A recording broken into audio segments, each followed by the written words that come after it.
This is the Mental Metal Podcast, and I am your host, Coach Thomann. I'm a former athlete, teacher, coach, and athletic director that switched careers after surviving cancer and a stroke in the fall of 2020. But I'm also a dad of a son and a daughter that were successful high school athletes that went on to college. Now I use that experience along with my ICF coaching certification when helping teams, coaches, and athletes from all over the country. Each week, I will pose a specific question that will help coaches of all types better understand mental toughness. In the Mental Metal Podcast, coaches will learn to help their athletes overcome adversity without being the adversity they need to overcome.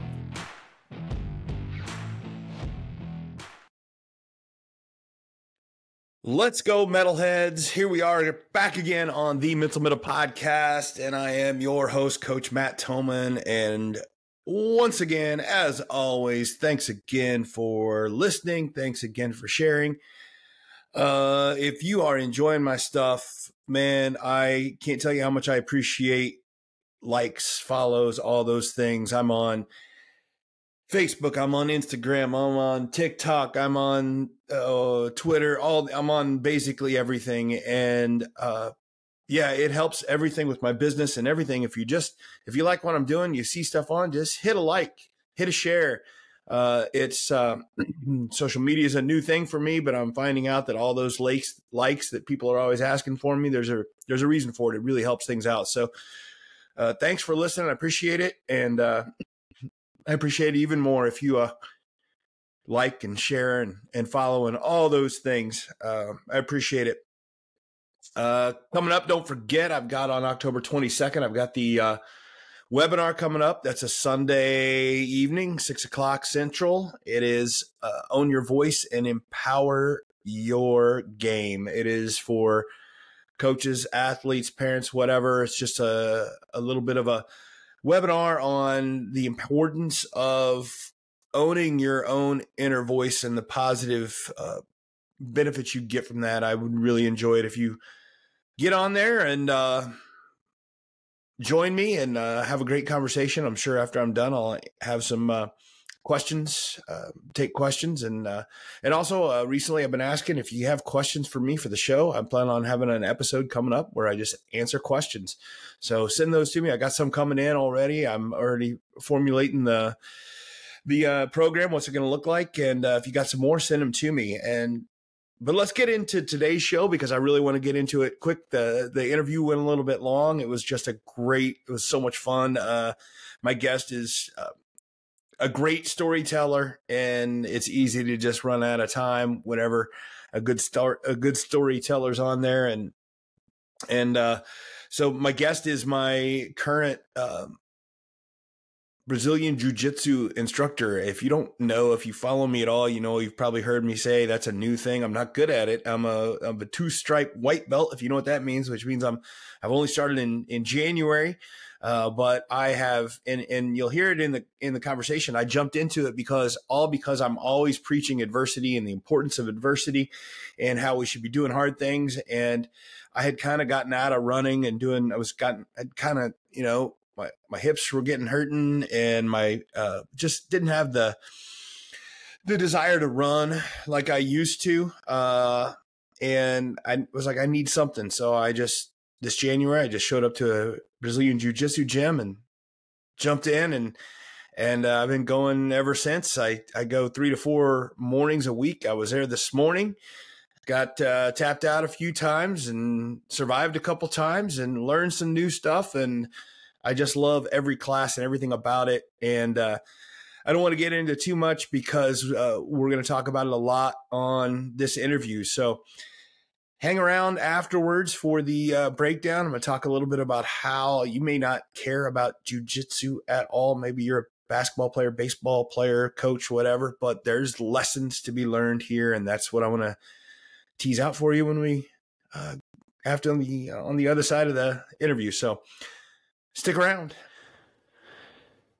Welcome back to the show. This is the Mental Metal Podcast, and this is your host, Coach Thomann, and I am here with a special guest today. His name's Gabe Slone. Gabe is a Brazilian Jiu-Jitsu black belt, and I got to know him because I recently tried my hand at Jiu-Jitsu, and I'm training, and he's one of my instructors. And I just started learning, and this is going to feel a little bit differently because most of my guests are basketball, baseball, football, things like that. And, but I started in the training, started realizing how much was useful and applicable to a lot of the things I'm talking about. And I just realized that and Gabe's a funny guy, and I enjoy when we have classes with him. So I thought, hey, I'll just get him on the show, and we'll reach out to a new audience. So, hey, Gabe, introduce yourself and tell everybody a little bit about yourself and why you're worth listening to here.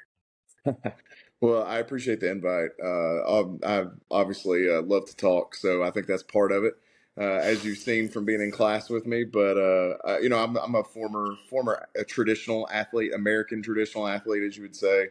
I played baseball, football, basketball, all growing up from the time I was really small through high school. I actually had the opportunity to play college ball, and then had a pretty catastrophic knee injury, and then didn't end up playing college ball. And then went I think a couple months after I graduated, I always wanted to learn how to fight and properly, and watch the early UFCs and everything. And I was like, oh, I'm going to do this. And I think 2-3 months after I graduated college, I signed up, started doing Brazilian Jiu-Jitsu. And so that's been over 15 years ago now. Just really kind of love the challenge of it, love the ability to train and compete. Because even if you're a college athlete, very few people are pro athletes. And so really cool opportunity to just compete. So been doing it a long time, have a lot of fun doing it. And I definitely think it's something that grows you personally, professionally, socially, emotionally. And so I think there's definitely a lot of benefit to it. So I think it'd be very beneficial to your listeners. Yeah. When you talk about you had the opportunity to play college ball, you mean you're talking football, right? Yeah. I had the opportunity to play college football. A little too short to play college basketball. Hey, well, yeah, I mean, you mentioned you did all three sports growing up, like a lot of American kids. So Yeah. I didn't know where you went, but hey, no, it's cool. I mean, what's interesting to me is I know a lot of the guys that get into jiu-jitsu were former wrestlers, but you didn't even do that. No. We had a very young wrestling program at my high school, but I'm originally from Eastern Kentucky, if you can't tell by the hat. And so because of that, like, basketball is king. So in the winter, it was really hard to take somebody like me that's been playing basketball since they were, since they could stand, and try to talk them into playing and to wrestling and doing that. So I was a little ignorant to that at that age, and I thought, I can wrestle, but I learned very quickly that I could not once I started. So, but yeah, it's so I played a lot of the traditional sports. Had the opportunity to play college football.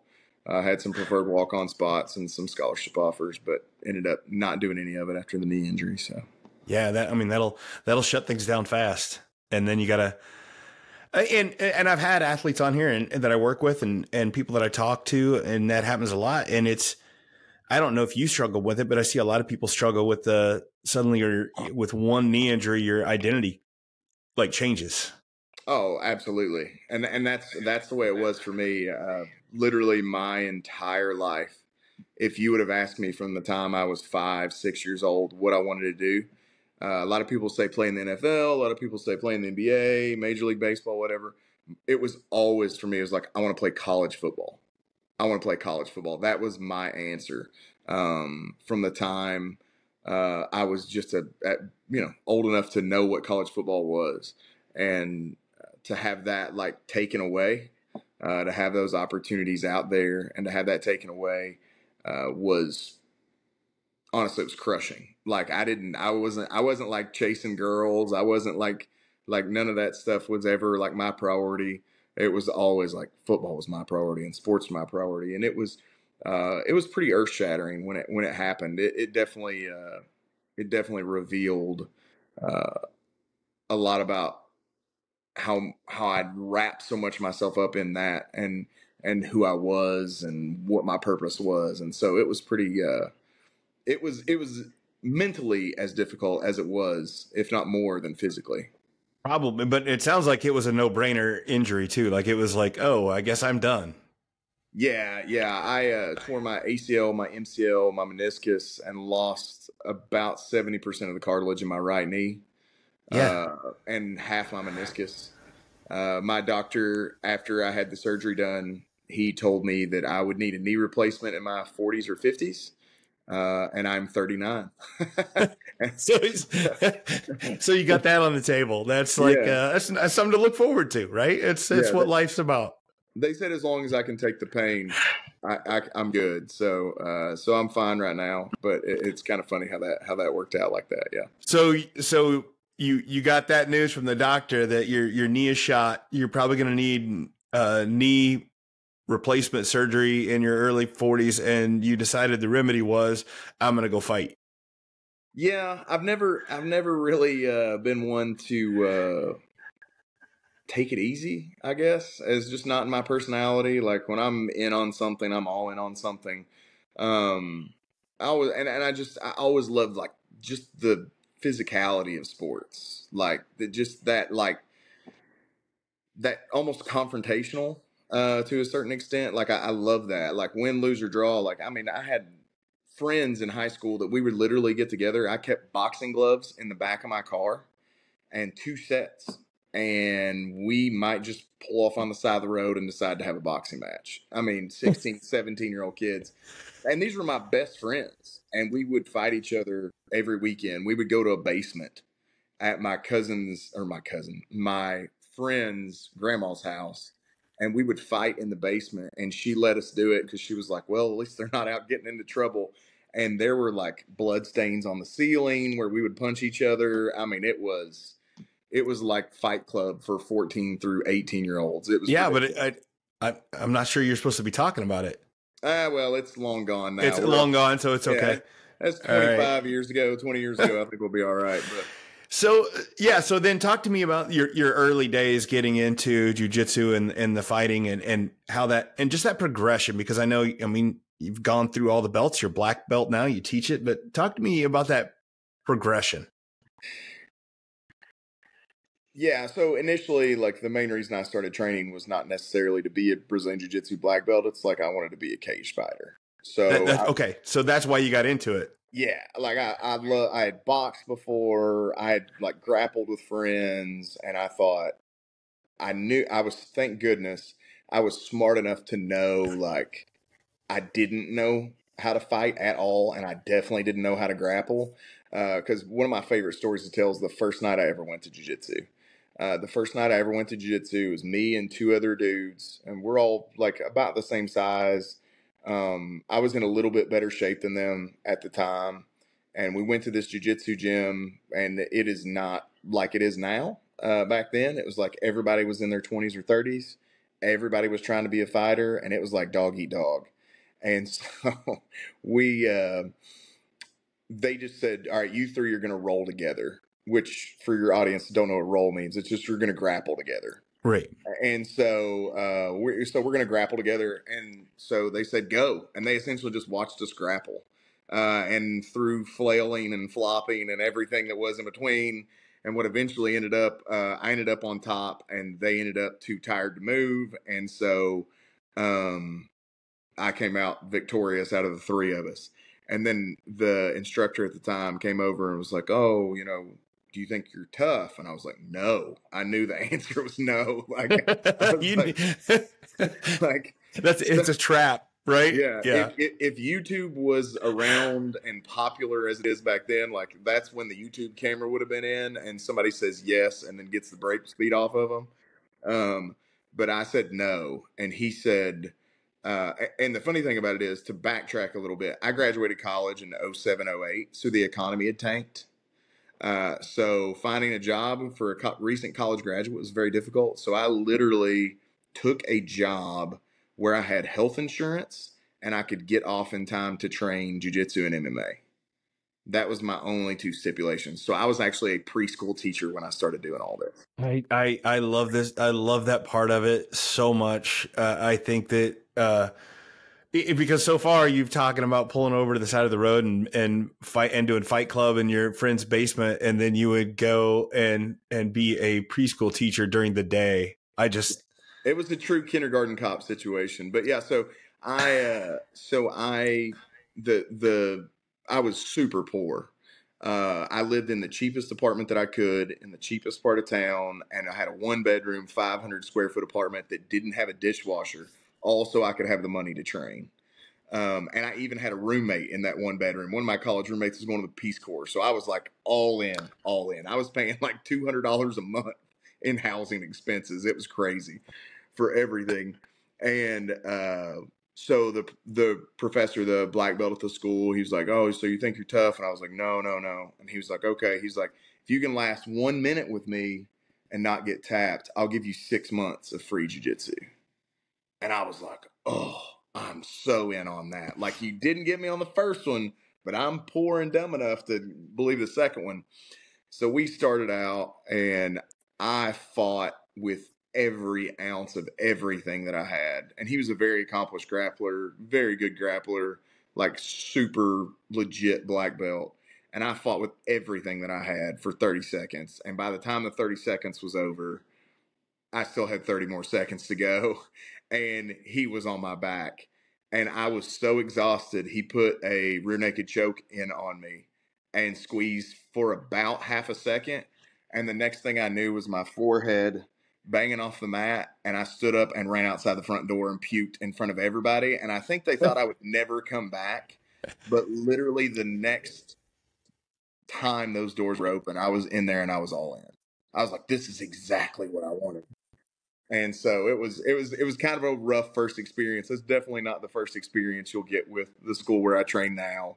Well, I was going to say we're not doing a great job of selling the idea, because that's a long way from my first day experience. But hey, times have changed. Maybe you should share yours so that the audience understands what it's like now. I think that it's everybody was very welcoming and it's awesome. I mean, but the end result is somewhat similar in the fact that I get down there and you roll with somebody who knows what they're doing and you don't. And the end result is I'm doing a lot of tapping and it's just like, like that part is the same. The just exhaustion after 30 seconds I thought I was in good shape. And next thing you know, people half my size are tapping me and I'm like, yeah, so but everybody was really nice. They weren't being, it wasn't like, I feel like it's a lot about the knowledge as much as anything else now, which is, it's not just beating people up. It's about the knowledge, which is what I like about it. So, which I went into an MMA gym that they had a jiu-jitsu like specific program. So they really focused on jiu-jitsu, but it was MMA as a whole. And like, if you went in there, you were going in there to fight. And so that was kind of the understood, which is not the case the gym I train at now, or most jiu-jitsu gyms for that matter. It's become popular enough now that, it's not all about the cage fighting. You don't have as many meatheads. Like, I mean, in our class in the morning, you'll have moms and dads and career professionals, yourself. I'm in outside sales. I'm not a cage fighter. Never was. So you have a very different group of people, and I think it's much healthier. I would even encourage people, if you go and you check out a jiu-jitsu gym, if you go in there and it's all 20 and 30-year-old dudes, probably should leave. Like, if you're looking unless that's what you're looking for, right? If that's what you want, you can find it. Yeah, that's true. That's true. So what's interesting is you're talking about, like, it is a large demographic of people that are coming to the gyms and starting jiu-jitsu. And so I want to take a quick break, but then when we come back, I want to talk about what they do have in common. Like what sort of person actually joins in and what do they get out of it and what sort of mentality gets developed in those people. So let's take a quick break and we'll tackle that when we get back. The Mental Metal Podcast is brought to you by our friends at Quick Cut. Quick Cut is the new alternative to Huddle. It's no secret why Quick Cut is the fastest growing platform in the country. Their video analysis platform has everything you need. Plus, you'll get triple the storage at about half the price. And now get even more when you use the promo code 50hours for 50 hours of free video storage. Make the switch. You'll be glad you did. Visit quickcut.com today. Parents, are you aware of how your athlete talks to themselves, that inner voice that motivates them, that drives them? And if you're not aware of it, you should be. It matters. Your inner voice wields immense influence over your mental state, and successful athletes recognize that confidence, resilience, and long-lasting success are deeply intertwined with a positive inner voice. So you need to invest in building that positive inner voice. It'll help them gain victories, not only on the court, but it'll help them get a lifetime of victories. So join me for a webinar called Own Your Voice and Empower Your Game. It's on Sunday, October 22nd at 6 p.m. All are welcome, kids, parents alike. Gain some tools, gain some techniques to nurture that positive inner voice that'll help them on and off the court. Hey, welcome back to the Mental Minute Podcast. Again, I am here with my guest, Gabe Slone, BJJ black belt instructor, and we are talking about, he was talking about his early days in Jiu-Jitsu, which is, just what, 14, 15 years ago? Yeah. Yeah. And, but it's changed because it's different than what I experienced. And I just started in, January. I'm like less than a year into it. But it seems different now. You see it all over. Joe Rogan can't shut up about it. And so if he's talking about it, it must be a big deal. Right.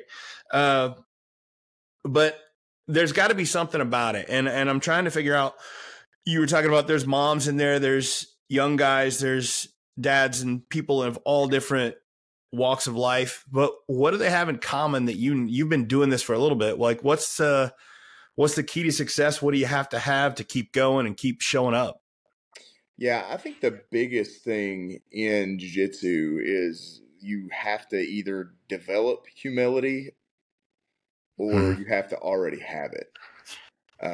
There is nothing more earth-shattering than when you're a big, strong 20, 30-year-old male and you come in there and a 14-year-old boy just wipes the floor with you. Or a mom of two kids in her late 30s chokes you till you have to tap and give up. And so you were taught humility really, really quick. And there's an old cliche saying in jiu-jitsu is the path to a black belt is 10,000 taps. And cliches are, they're cliche, but they're kind of true, I can't tell you how many times tap, tap, tap, tap, tap over and over. And so that ability to lose and not quit and to improve and to see that improvement and to be able to, my high school football coach was very impactful on my life. And one of the things he talked about is mastering the mundane. Is sometimes you want to go on to the next move, or you want to find the skeleton key. I'm going to get the skeleton key, and then I'm going to know all about jiu-jitsu, and then you realize that that doesn't exist, and that you just have to show up, and you have to put in work and work and work, and then at the end of it, you see, all right, I'm not as bad as this as what I was 15 years ago. I'm all right with it. I'm getting to where I'm a little proficient at it. And so that growth, but to be able to master that mundane and be okay with short incremental growth and develop something that you're good at. And then all of a sudden try something else. And then you're not good at it at all. And so it's very, they say the path to success isn't a straight line. Well, the path in jiu-jitsu is like making it to the top of a mountain and falling down the other side and then climbing another mountain. So it's those people that can really be humble and really be satisfied with short incremental progress and can see those building blocks. And then all of a sudden, the new guy like you walks in 6 months and they got nothing for you, and you're like, whoa, that built out of nowhere. Holy cow! Where did that come from? And then you start all right, this stuff actually works. Actually, I'm learning what I'm doing. Stuff like that makes a huge difference. I think you told me that the biggest gap between, so the stripe system, you gain a stripe and all this stuff. The biggest gap between stripes is the white belt with no stripes and the white belt with one stripe. Like the huge, it's an enormous gap there just in that. And I know I feel that because it's just a lesson in humility to every day, especially early.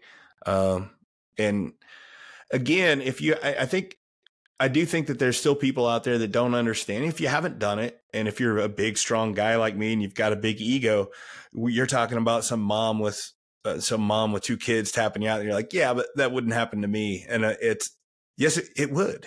It would, because I've had it happen. And it's like, I mean, your strength and size can help you a lot, but sometimes there's nothing you can do. Yeah. But one of the funny things here is when we talked about, I told you I wanted to be on the show, and I said, what do you want to talk about? And you said, I don't know, but I definitely want to talk about suffering. And I knew what you meant, but I want you to, what did you mean by that? And why is that important to you? It sounds super sadistic, doesn't it? No, but but if you remember when you said it, I immediately was like, oh yeah, that's perfect. Right. So I'm right there with you. Yeah. I would say, I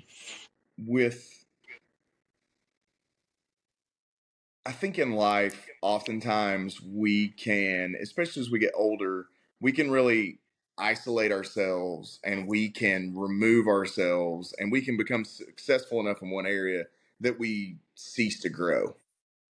And just like muscles grow through lifting weights and through that tension and that suffering, and how we grow as adults, and we want to isolate ourselves from that pain and that suffering and the hardships. I think suffering is the refiner's fire that ultimately shapes our character, which at the end of the day is more important than social status and money and how many things that we can expose ourselves to where we kind of suffering strips away those layers of who we think we really are and what we've really accomplished. And it actually reveals to us who we really are, what's really important to us, and what we really value. And I think that's huge in a society where we can so easily close ourselves off and we're always the winner, we're always the number one, we're always this. And so with something like Brazilian Jiu-Jitsu, and why I'm such a proponent of it is because, big strong guys like you can come into the gym and you learn really quick a lesson in humility. And I think ultimately humility is a quality that breeds empathy, that breeds the ability to learn at a faster pace, and ultimately all that is brought on by that is in jiu-jitsu is through that initial suffering. So we suffer, and then it starts to strip stuff away, and it's as much of a character building tool as it is a physical skills tool. And that is not what I was in it for in the beginning. Trust me, I was not looking for some deep philosophical. I was looking to try to put my fist through someone's face, and so it was a little different in the beginning, but knowing that now and then being able to apply those lessons. I'll give you a quick Snapchat. I'll give you a quick snapshot of what that looked like for me. So I competed in my first Brazilian Jiu-Jitsu tournament like 5 or 6 weeks after I started training Jiu-Jitsu. Which is quick. Which is quick. Wouldn't recommend for a lot of people. No. I mean, there's no way you knew it. There's no way you knew all the rules and the points. No, didn't know all the rules and points. Heck, I didn't even know most of the submissions and the submissions escapes, even the common ones. But I really, really wanted to fight. And at that gym, and 15 years ago, if there was a jiu-jitsu tournament within 2 hours, it was a luxury. So you better take that opportunity and go. I won my first match by submission in like 45 seconds and thought I'd ran a marathon. I have never been that tired in my entire life. Like I said, I grew up an athlete, competing my whole life, and dealing with that adrenaline, dealing with that emotional, oh my gosh, I just paid to get in a fight with another grown man that's at the same size as me and skill. Like, what am I doing? Go in there and do that. I go to the second match against this dude that is like 5'9", probably 250 pounds, and potentially may have some help and enhancements in some muscle growth, which caused him to sweat profusely and to be very, very strong. And I get to the point to where I'm winning. I'm up by, I think, 2 points with like 45 seconds to go. I don't know how much time's left on the clock because I'm just in a fury of emotion and chaos. And he was wearing a t-shirt, which is illegal now, but once again, 15 years ago, it wasn't. Yeah. And his t-shirt's soaking wet with sweat, and he's smashing me on top of me. And his sweat and his t-shirt is waterboarding me, essentially. And it was the most disgusting experience ever. But two, I ended up tapping, not knowing how much time was left, and there was about 20 or 30 seconds left when I tapped because I just couldn't handle the feeling of being waterboarded, and I couldn't calm myself down. And that haunted me forever, to where I hated getting in that position and all that.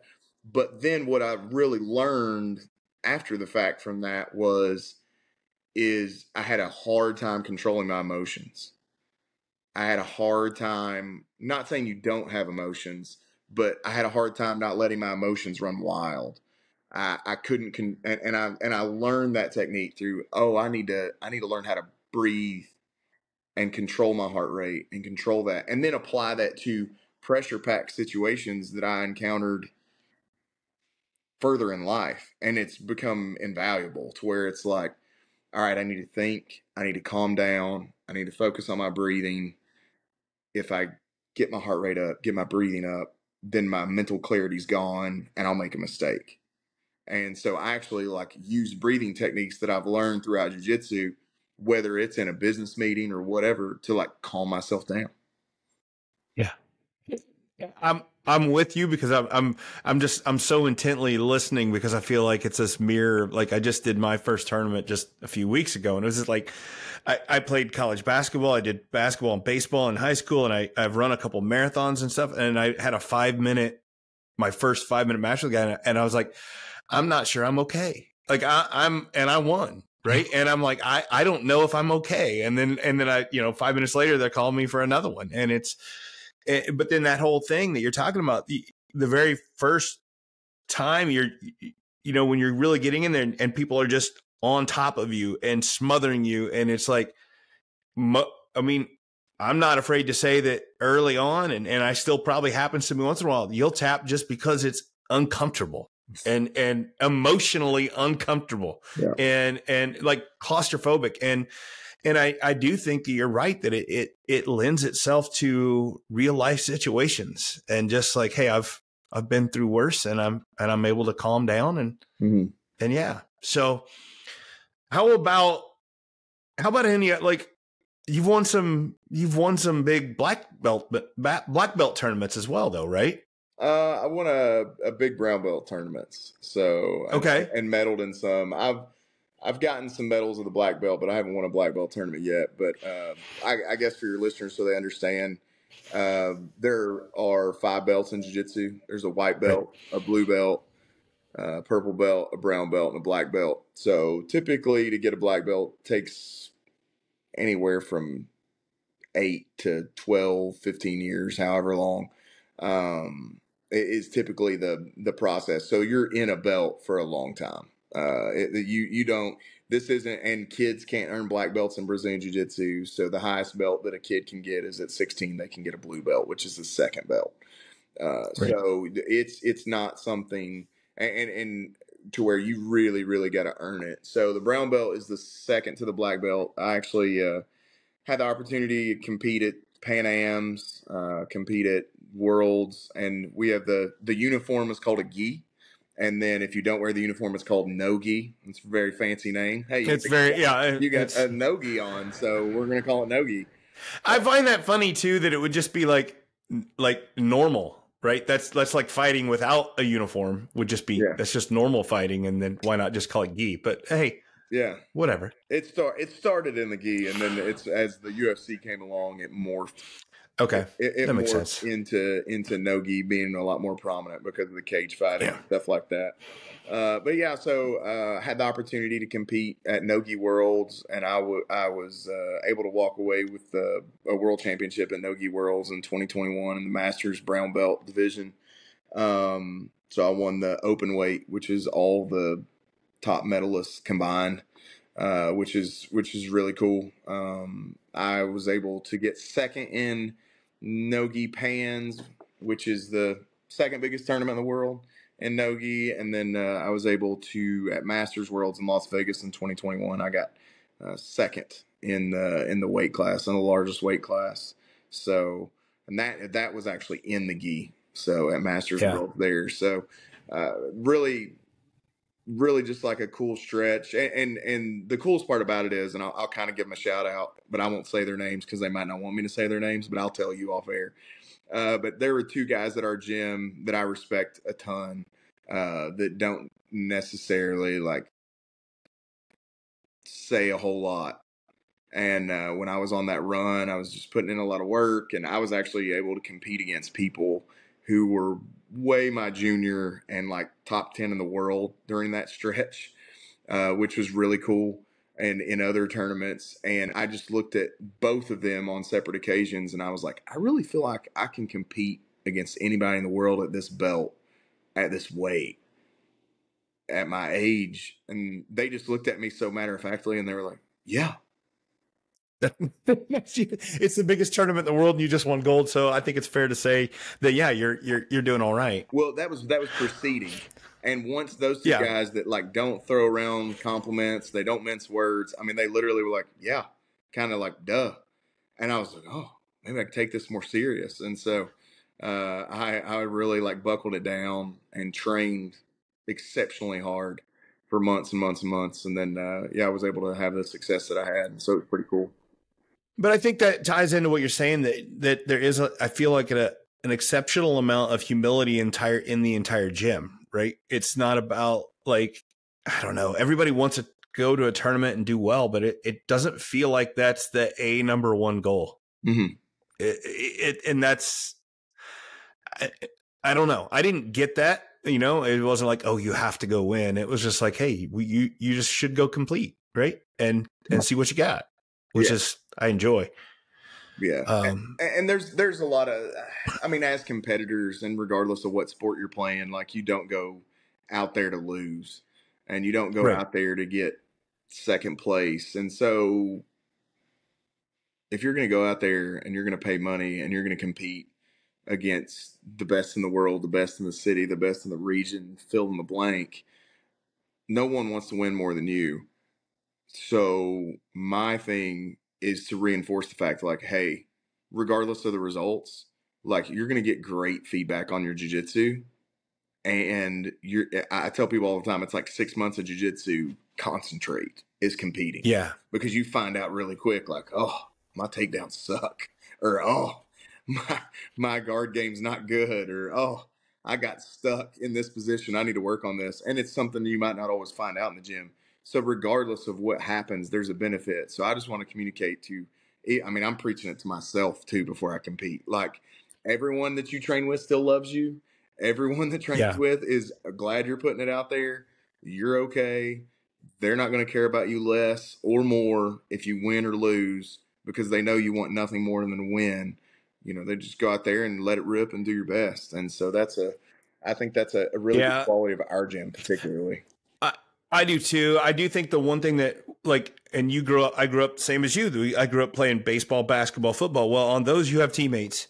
And to me, that was the big thing. It was like, help's not coming, right? It's like, it's all me out here. And like I said, I've done some running before, but that's just different. And it's just like, it's all you out there. And that's a whole nother level of mentality. Oh yeah, that you is, definitely feel exposed. yes. You really feel exposed because if you're going to have your worst day, you're going to have it in front of your teammates and in front of hundreds, if Mhm. not thousands, of other people, depending on the tournament you're competing at, and it can be a very embarrassing moment. So you let me shout out my accomplishments. I will tell you my most embarrassing moment. Yeah, So see, I love it. I love it. about two, so keep it humble, right? Um, about 2 years before, I guess it was 2 years before I was able to win that world championship. I actually competed at Vegas at the lower belt, so a purple belt. And I got paired up in the quarterfinals. We both won our matches up to the quarterfinals. And I got paired to the guy in the quarterfinals who had never lost a purple belt. And he was a judo Olympian. And so, judo and jiu-jitsu, by the way, for the listeners, are very similar sports. You can Google judo and kind of see what it's all about. And so I got out there and I had no idea he was a judo Olympian because you show up at these huge tournaments and there are, 40 people in your bracket. You don't Google them all. You don't know who you're going to be fighting. You don't want to psych yourself out and trying to study film of 40 people. And so get in there with him, start kind of fighting some grips, doing some stuff.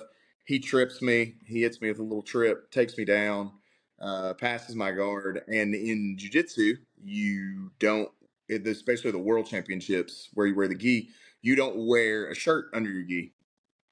And this guy proceeded to pass my guard and to choke me. And as I'm trying to escape the choke, I like sit up like this, and the gi's like on my chin right here, like almost off, almost off. And then all of a sudden, I see like all these black belts that are like world famous are like sitting watching me. And I was like, oh my gosh, that's Hummel Bahal, that's Josh Hinger, that's Rafael Lovato Jr. And I'm like watching them all. And then all of a sudden, he sinks the choke back in and it's right across my neck and I go unconscious before I ever hit the mat. My back hits the mat.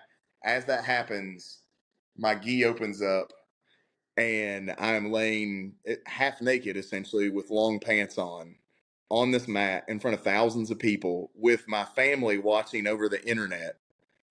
And they think I'm dead. My family's Well, freaking out. They're like, "Oh they're my doing that thing with they're doing that thing where they kick your legs and try to get the No, blood no, flowing. no. The dude literally chokes me and he stands up and backs away.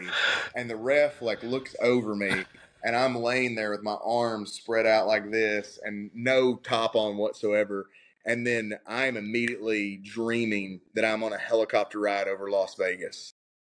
So I am like hearing the thum, thum, thum, thum, thum. And I'm like, oh, there's the strip because the match was in Las Vegas.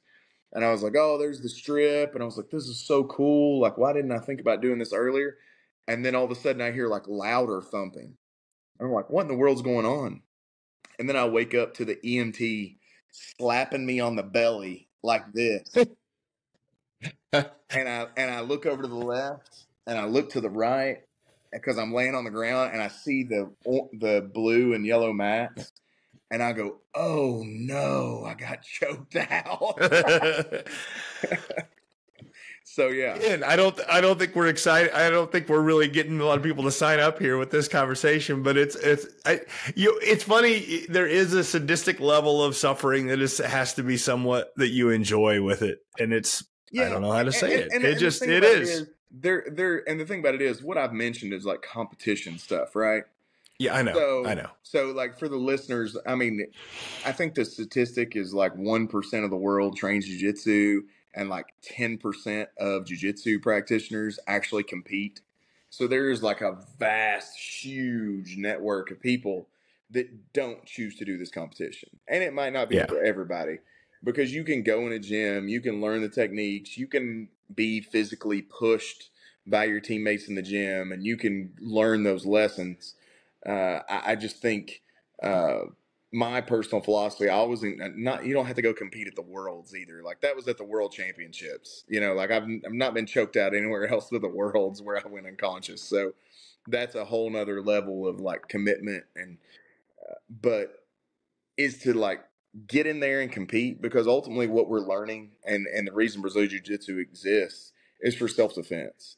And so if you're going to learn how to defend yourself, you're going to be competing against somebody that's your own skill level, that's your own size, your own age, and you get to feel what that feels like to be in a confrontation with another adult that's resisting you at 100%.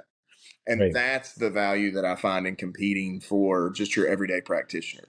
You don't have to go to the world championships. Sign up for your local tournament. Like, don't. I agree. I agree. That's a different thing. So, but there are a lot of people that don't even do that, and I think still have great benefits, still have great building great relationships. I mean, and socially, it's been I as agree. impactful for me It's as it has emotionally and mentally. Is some of my best friends are people I do jujitsu with. And so that's a huge aspect of it that a lot of people, it's like, where do you meet people in the 21st century, and as just like friends with common interests. So educators and coaches, let's talk about professional development speakers for a moment. You know the drill. There's some good out there, but there's a lot of bad. I've been there and I've felt your frustration. And that's why I've got something different for you. Professional development that's actually engaging and genuinely useful. As a certified coach and a former educator, I understand the struggles our students and athletes face. The pandemic's impact is real, but so is the potential for positive change. Mental Metal Coaching has 2 presentations designed to help you tackle the social emotional challenges that schools are dealing with. First is for teachers of all ages and is called Live Your 100. This transformative journey draws from my own experiences overcoming hardship. This seminar equips you with the tools to assess mental states, conquer challenges, and infuse positivity into classrooms and to teams. Learn not to survive, but actually thrive. And the second presentation is specifically for coaches, those that tend to sit in the back and draw up plays during presentations. This presentation is called Forging Mental Metal in Athletes. It is not your typical PD. It's about actionable techniques. Empower your athletes to face adversity, develop growth mindsets, and break mental barriers that hold them back. I get it, the skepticism around PD is real, and that's why Mental Metal Coaching stands out. My presentations are rooted in real-world struggles, delivering strategies that you can apply right away. If it all sounds good, contact me, Coach Thomann, or send my information to your administration. Let them know that you want to see professional development that will actually make a difference.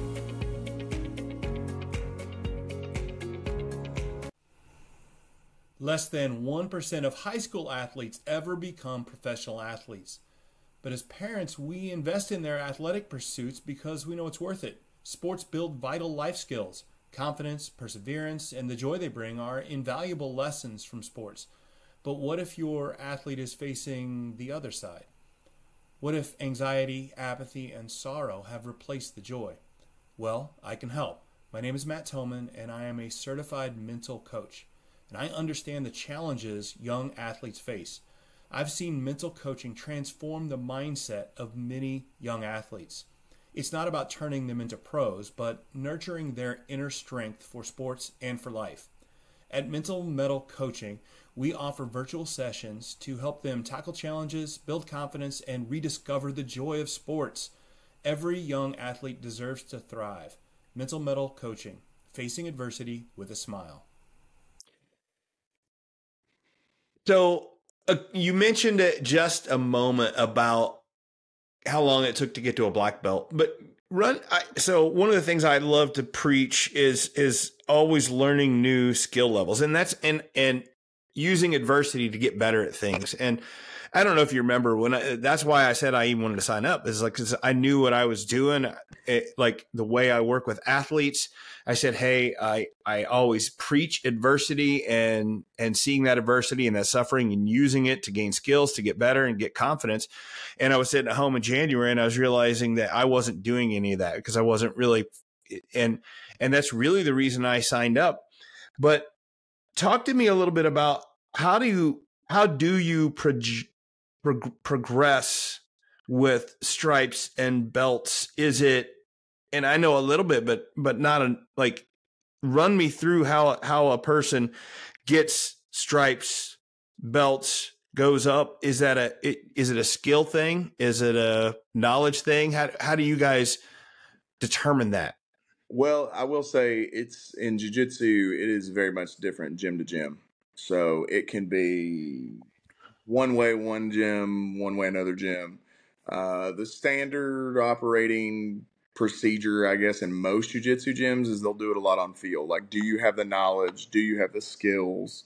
Are you able to apply it? What are your goals? Come into it as well, because if you're 18 years old and you're training to be a competitor and that's what you're training to do, then you're going to progress at a different rate than somebody that's 40 years old that's doing it as a hobby and they're training 2 days a week. So everybody's kind of on their own path when it comes to that. So that's kind of a big deal. I mean, for me, like, I want to see, like, are you trying what we're trying? Are you resilient? Are you persistent? Are you growing? Like, oh wow, I just saw so and so over there hit a sweep that we worked on a month ago, and they're applying it to their jiu-jitsu, and so that stuff is really huge for just noticing and leveling up, so to say. The stripes aren't like, okay, 5 moves, you get a stripe, Right. you get this many moves. And at some places it actually is like that, but not the way that we do it. And the cool thing about the way that we do the stripes and the belts, so I mentioned the belts earlier, you can get 4 stripes on each belt as well. So that is like it doesn't level you up to the next belt, but it's like, hey, it's like a progress marker essentially. Yeah. And I think that's what I think is so useful about it, is that you get these little incremental steps, right? That show the progress and the recognition. Yeah. Yeah. I think one of the misconceptions is, and I was talking to my son about it, and he was asking how it was going on talking, and I said something about it. I got lucky and I was rolling with somebody who had maybe it was a blue belt or something. And I managed to, get him to submit and something like that. And I was telling my son that I'd learned something, and he's like, don't you get his belt then? And I'm like, no, that's it's funny that it's not necessarily about who would win in a fight, if that makes sense. Oh yeah. Correct. Absolutely. It's more of a knowledge of the sport of jiu-jitsu and the skill that you have and be able to apply it. Yeah. Yeah, absolutely. It's not Highlander. We're not taking people's powers. There can be only one. That reference might fall on a lot of deaf ears. You're younger. It works for me. But it works for me. I mean, a much more primitive version there. It's like a WWE thing. It's like, hey, you win, you get their belt. It's not, it's not how it works. But yeah. what sort of advice? As I said early on, most of my coaches that I work with are basketball, baseball, football. As you said, the normal American sports. As somebody who played those sports and then is now a black belt and instructor of BJJ, like, what advice do you have for coaches of these other sports that they should be taking from somebody like you who's seen both sides? Yeah, both sides. I think the biggest thing, that I learned, especially in that year where I had the success on the competition circuit, was there's an old Vince Lombardi quote that I've always been like a huge quote guy. It's pretty. When I played high school football, my locker was like filled with quotes, like from all these different people that were current in that area to Vince Lombardi. But essentially, to summarize what his quote was, is the more that you put into something, the harder it is for you to quit. In a positive light. So the more committed you are to whatever your goal is, then the deeper you're going to dig, the harder you're going to push. the more you're going to really like empty the tank every time, because you are so focused and so consumed on a goal, on a task, to where you're as all in as you can be, and that will propel you forward in those times. Like you can, and that's when, whether, regardless of the sport, whether it's jiu-jitsu or whether it's wrestling or whether it's football or basketball or whatever, you know, when you wear someone down and you have that little extra, like that's how you break people mentally. That's how you win. That's how you you start to, you can kind of start to dominate people, and you see that separation is because whatever that motivation is and whatever that commitment level is, those gritty players, as they're often termed, you know, and unfairly so, some of the better athletes sometimes aren't given their props of being really, really gritty athletes as well. But it's that mental toughness is something that's refined and something that's a choice. Like you can choose to quit every day. You can choose to quit every moment. You can choose not to do the other rep. You can choose not to run the other lap. You can choose not to watch the film. You can choose to, you know, fill in the blank of what you can substitute for that. But that mental edge that it gives you is like, no one's working harder than me. No one like deserves this more than me. He's tired.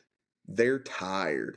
That's the football adage of like, when you're pushing, when they're running the ball and they're wearing them down, they're grinding them down, and then they break, and then there's a huge gain. And you're like, oh, all that come. A 4th and 1 happens, and they go all in, and then they bust it, and the next play they score a touchdown, or the game's over. And I think that mental toughness side is something that is, I think actually that in the American sports, they do a lot better than in a lot of Brazilian Jiu-Jitsu competitors, is that ability to, and that's like American wrestling and other sports as well, but is that developing that mental toughness to where you're choosing to be tough. And it's all from what you were talking about, the suffering. When you're talking about doing those extra rips and all that film and all that extra time, it's not all things that you want to do it's not all that fun in the moment, but you have to embrace that grind and that suffering. And then that's how you get that toughness and how you got that extra edge. Yeah. And the cool, one of the coolest things about that year when I was competing in the Worlds, I had the opportunity to compete against the number 1 guy in the world in my weight class and my division, and prior to the World Championships, and he just beat me on points. I had a really close match with him, and I thought, man, I can do this. And so I went back to that Vince Lombardi quote in my head, or whatever terrible summary I have left in there of that quote in my head. And I was like, I'm doing a strength and conditioning program. I'm doing a strict diet program. I'm training 6 days a week. I talked to my wife and I said, honey, I won't do this if you think it's going to be too much of a problem for our family, but here's what I want to try to do. Here's what I think I can do. I've had people give me good feedback about it. I competed against the number 1 guy in the world, and he didn't destroy me. And she said, go ahead. And so I was up at 4:30 in the morning, going to lift weights at 5, going and working my outside sales job all day, coming home, grabbing my jiu-jitsu stuff, going to the jiu-jitsu gym, coming home from there, hanging out with my wife and kids, and collapsing.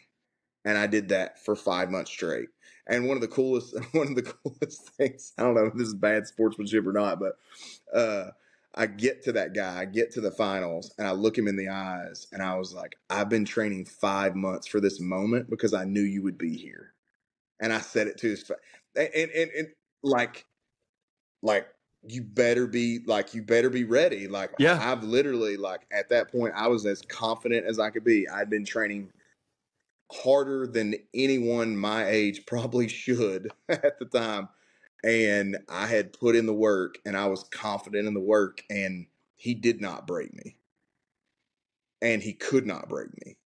And so that mental edge, like I was ready.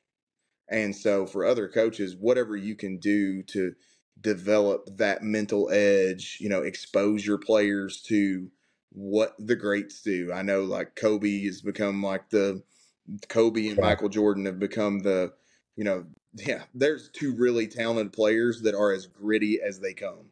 Yeah. And, and so anything that you can do to give your edge, like take them and have them scrimmage the number one team in the state if they're not on their schedule.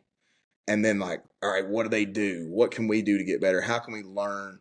And just exposing ourselves to those opportunities for humility, suffering. Humility. I know it's right. It's there's a lot of humility and suffering behind every big win. I mean, there just is, which is fantastic. So, that's fantastic. I love that answer. And it's you won that match, right? No, I lost the ref's decision. You did? No you refs. Oh, so it's pretty. But what's funny is that's not the story, right? Mm-hmm. It doesn't make you want to say, "Oh, that was a waste of time," right? Right. No, it wasn't. No, and I think that's what I say. That's what I mean. That's what's really important about that. Last question. All right. What's something I should have asked you that I didn't? Oh man, something you should have asked me that you didn't. What did we not talk about that you're like, oh, he should have said that? What would Joe Rogan have asked me? Something like that. No, I think for me, the biggest thing would be just my family. I'm surrounded by really tough men and women.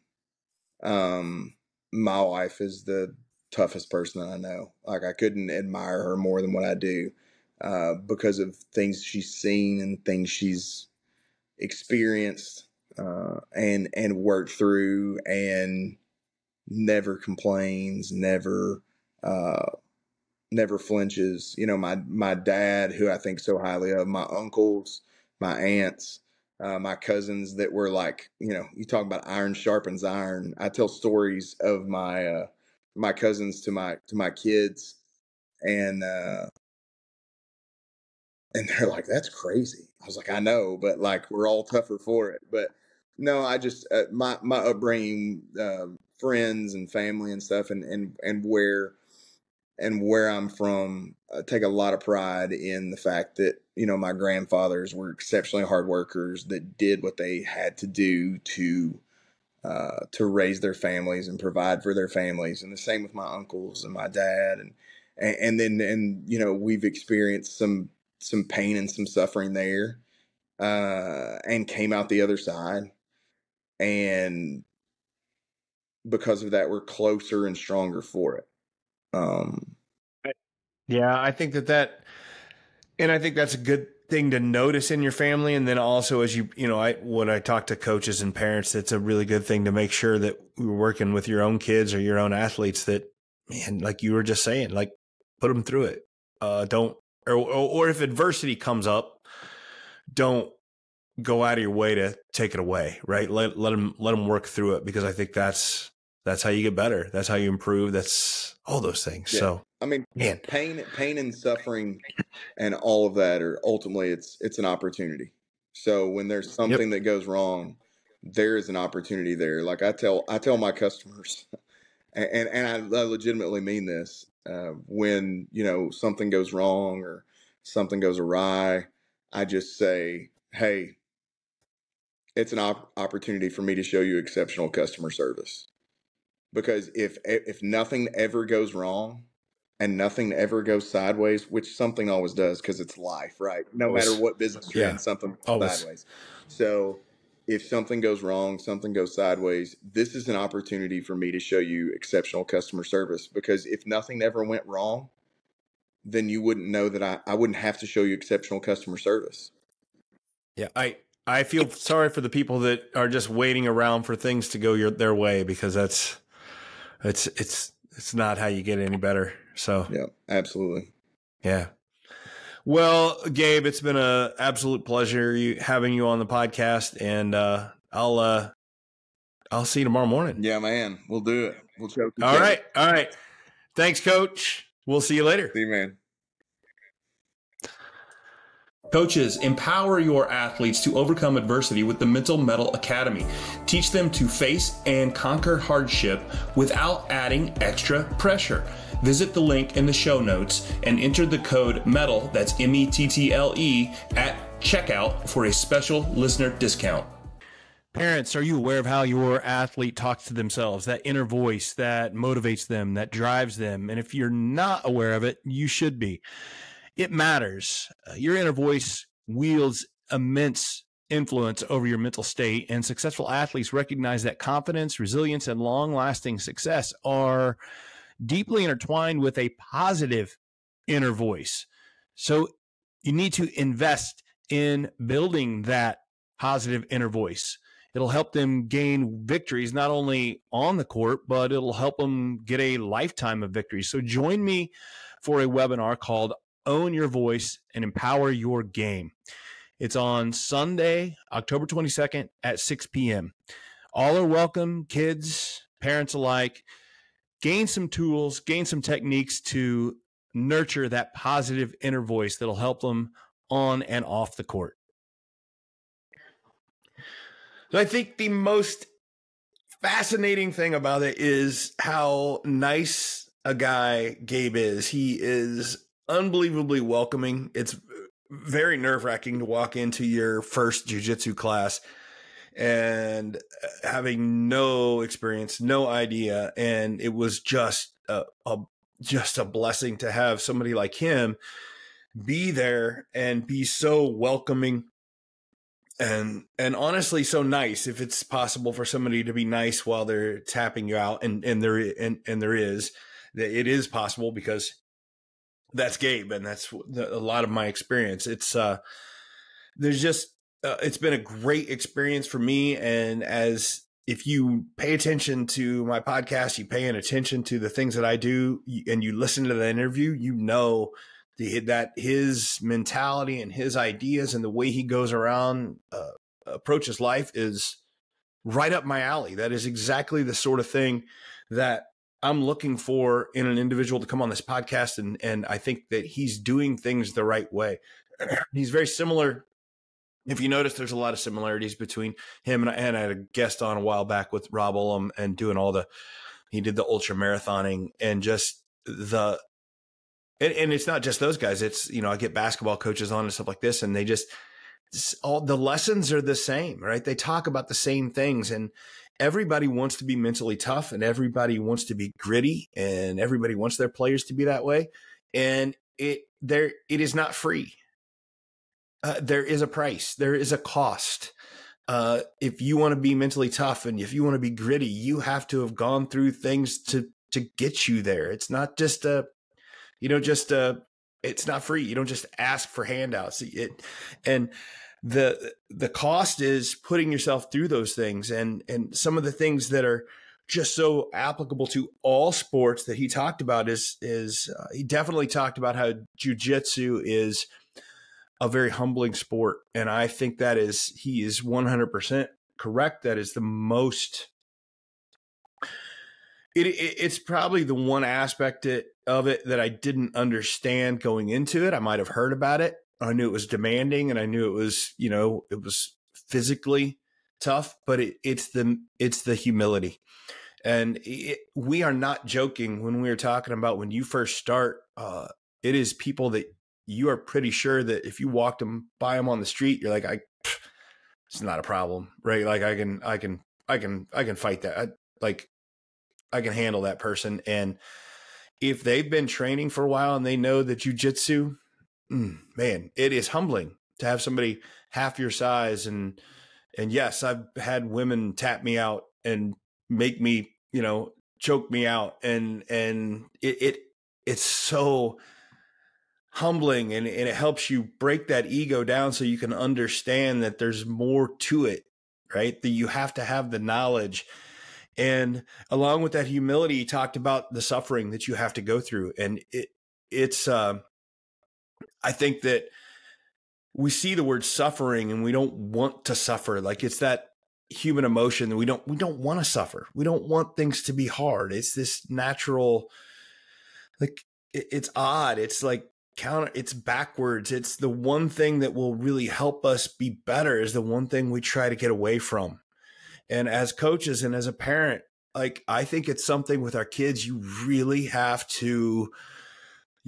that instinct you have to fight. I think that you want as a parent part of your job is to protect your kid. And I agree. And you have to, and you got to protect your kid and look out for them. But there has to be that line with what do you need to protect them from? And what do you need them to endure? And what suffering is okay and what suffering isn't. And just having them feel fine all the time isn't really a good recipe for having them be mentally tough and being able to handle whatever comes in their life. So I think that understanding of needing to suffer a little bit and figuring out what you're made of and handling it is really useful. It's just the trick is finding that amount of suffering that's okay, that you can handle, that's still safe.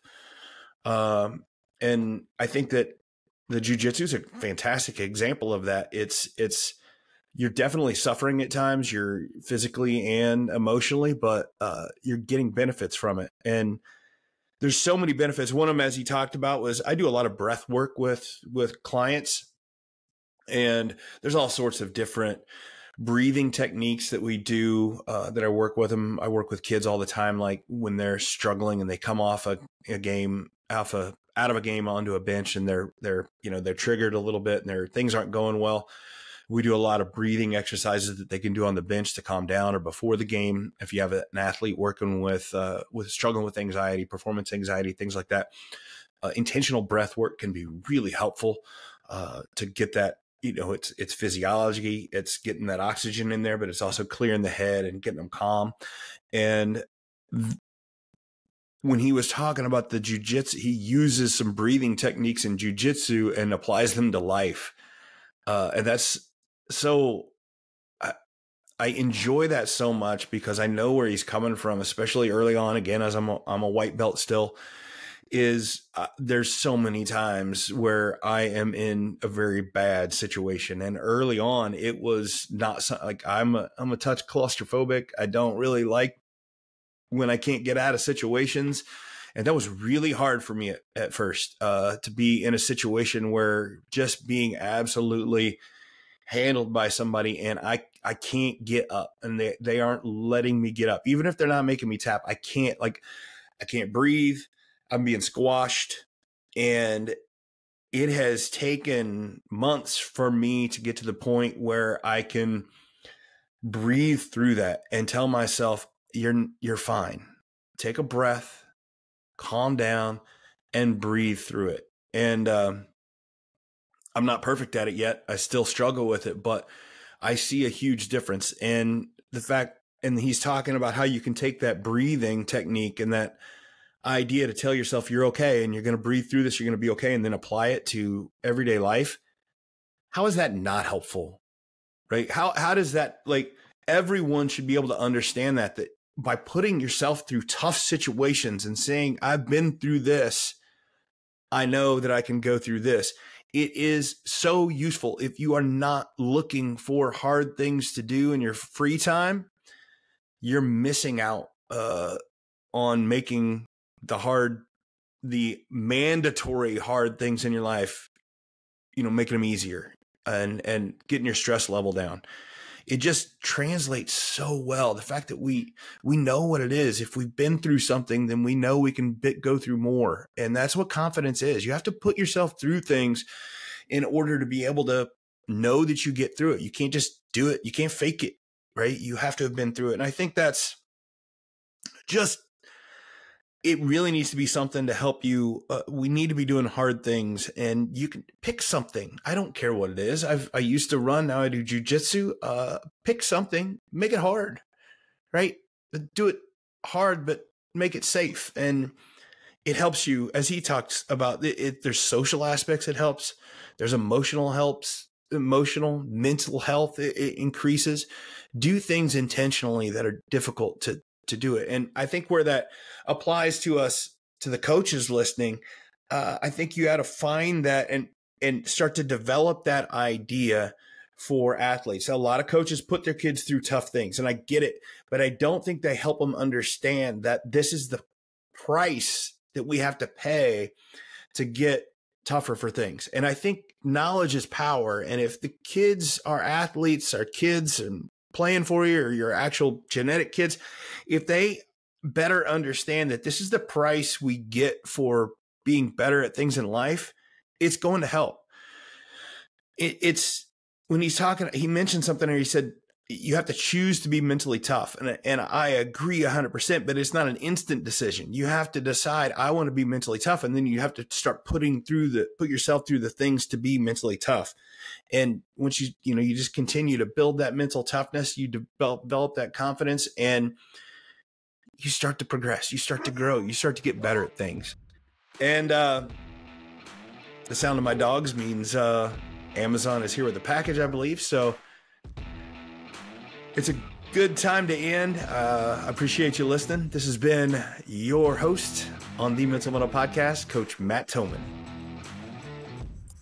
Thanks again for listening to the Mental Metal Podcast, produced by Coraggio Media, sponsored by QuickCut, a video management platform for every level of play, and by Mental Metal Coaching, helping athletes learn to face adversity in a spirited and resilient way. The Mental Metal Podcast is created each week to help players develop more mental toughness, and that is something that will help all of us. So help me out and like and share the Mental Metal Podcast with your friends. Until next time, keep forging your metal.